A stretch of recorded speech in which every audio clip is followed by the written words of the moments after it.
Level 1. The New Man. It is September 1914, and you are standing outside a recruitment office in Leeds, and there is a queue, and you are in it. You are 19 years old. You work in a textile mill. You have never fired a weapon. You have never left Yorkshire.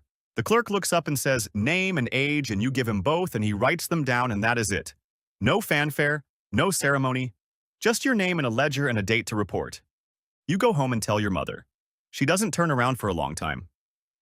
Then she does, and she looks at you like she is memorizing your face.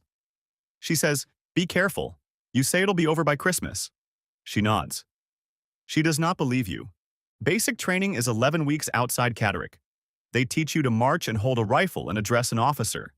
They do not teach you what an incoming shell sounds like. They do not teach you what the front smells like. These things cannot be taught. They can only be absorbed at a cost that doesn't appear on any document. You arrive in France, and a corporal who is 22 and looks 40 walks you into the front line. The trench is 7 feet deep and 3 feet wide. The smell hits you before anything else. It is not one smell. It is many things combined into something with no name, because nothing outside this place has ever produced it. He tells you 3 things. Keep your rifle clean. Keep your head down. Do what you're told without asking why. You write home that night. You say the men seem good. You say you are settling in. Every sentence is true in the narrowest sense, and false in every way that matters. Level 2. The Soldier. 6 weeks pass and you stop flinching. One morning you realize the artillery has been going for 3 hours and you have been eating a biscuit through all of it without noticing. This is not courage. Courage is a word used by people who are not here. This is your mind deciding without asking you that the noise is now the background and the background is now your life. You know the trench the way you once knew the streets around the mill. Which sections flood first? Where the rats are boldest? Which dugout has the beam that will eventually come down? You know the men the same way. Who sleeps through anything? Who wakes at every sound? Who prays before stand-to with his forehead against the trench wall? Who stopped praying and doesn't talk about it? The routine is what holds everything together. Stand-to at dawn. Stand down. Work parties. Repairs. Watch rotations through the night. Repeat. The repetition is not comfort, but it is structure. And structure is the closest thing to safety that exists here. You have fired your rifle at the enemy line twice. You do not know if you hit anything. You do not know how you feel about not knowing. So you put that question somewhere you don't go, and you move forward because moving forward is the only direction that exists in this place. A man in your section is killed during a routine work party on a Wednesday. Not during an assault. Not during a bombardment. During a work party on a Wednesday afternoon. He is there, and then he is not there, and by Thursday his kit has been redistributed, and by Friday his name is spoken less, and by the following week it is spoken hardly at all. This is not callousness. This is survival. You understand the difference now. Level 3. The Volunteer. Your sergeant stands in the trench one evening and asks for volunteers without saying what for. You raise your hand. So do 4 others. This is how it begins. They tell you afterward. A raiding party, small group, night crossing of no man's land. Enter the enemy trench, gather intelligence, take a prisoner if possible, return. Your sergeant says it the way a man describes a supply run. You understand this is intentional. They strip your uniform of everything that rattles, buttons, buckles, identity discs. That last part stays with you. You are going out without your name.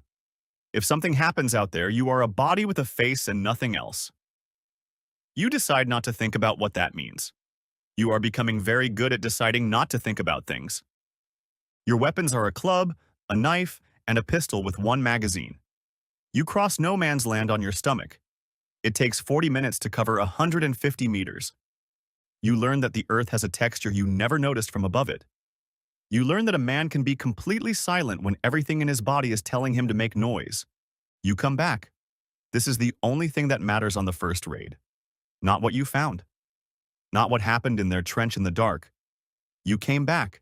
You sit against the trench wall and wait for the shaking to stop. It takes longer than you would like. Your sergeant says good work. You say nothing. There is nothing to say that would fit inside a normal sentence. Level 4. The Raider. You have done this 7 times now. Each raid is different in its details and identical in its shape.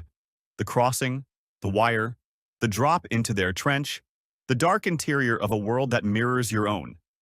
The return. On the 6th raid, something shifts.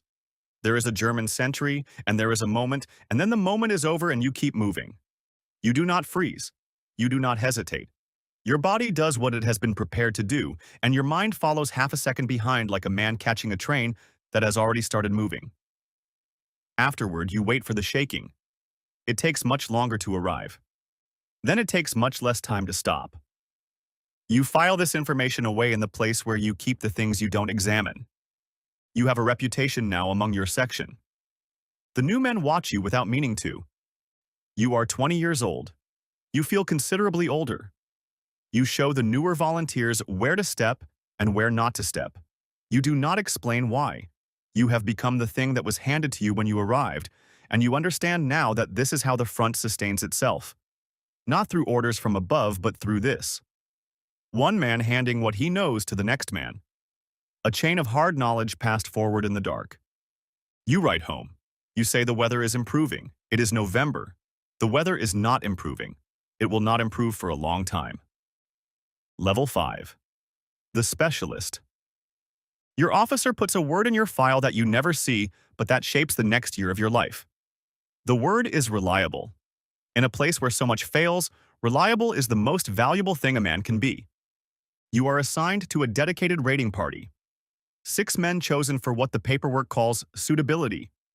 You receive better wire cutters and more detailed maps, and the kind of quiet professional acknowledgement that passes for praise at the front. You study the enemy line through a periscope during the day. You map their sentry rotations, where the wire is freshest, where the light leaks from their dugouts. You build a picture of their world the way they are, certainly building a picture of yours. And somewhere in the middle of no man's land, these two pictures overlap, and that is where men go and sometimes do not come back from. It is March 1917 when you go out with 4 men and come back with 1. You file your report. Your officer reads it and says, "Well done, Corporal. You have been promoted. You did not know you were being considered. You do not feel like celebrating. You go to your dugout and you sit in the dark until morning. Not because you cannot sleep. Because the men who went out with you deserve at least that much. At least the hours between midnight and dawn. You give them that and then you get up because getting up is what comes next, and what comes next is the only compass that still works here." Level 6. The Last Raid. It is October 1917. You have been at the front for 2 years and 1 month. 31 raids. 9 prisoners. 43 letters home containing almost no truth. Your mother writes every week without fail. She says she is praying. You have stopped believing in what she is praying to, but you have not told her because her prayers are for her and not for you, and she deserves to keep them. Tonight, your officer wants the exact position of a new artillery placement 300 meters behind the German front line. That means crossing no man's land, breaching their front trench, moving through their support line, mapping the position, and returning. 400 meters in, 400 meters out, through 2 defended lines, in the dark, with 4 men. You go over at 2 a.m. You cross in silence. You breach the front trench. You move through the support line. You find the position and you map every detail. You start back. This is when things stop going the way they are supposed to go. You come back with 2 men instead of 4. You come back with the map. By dawn, it is in the hands of the artillery officer. By the following afternoon, the position no longer exists. The operation is recorded as a success in a report that travels up a chain of command and is read by men in dry rooms sitting in chairs that don't have water in them. You are recommended for the military medal. 6 weeks later, an officer pins it to your chest and says, "Your country is grateful." You say, "Thank you, sir." You mean it, and you don't mean it in the same breath, which is the most honest thing you have felt in months. You walk back to your section. You sit down in the trench. The water is 4 inches today. That is better than usual. You look at the medal for a long moment. Then you put it in your breast pocket next to the last letter from your mother. Maybe because it is the only place left that feels like it belongs to something real. You are 20 years old. You have been 19 for a very long time.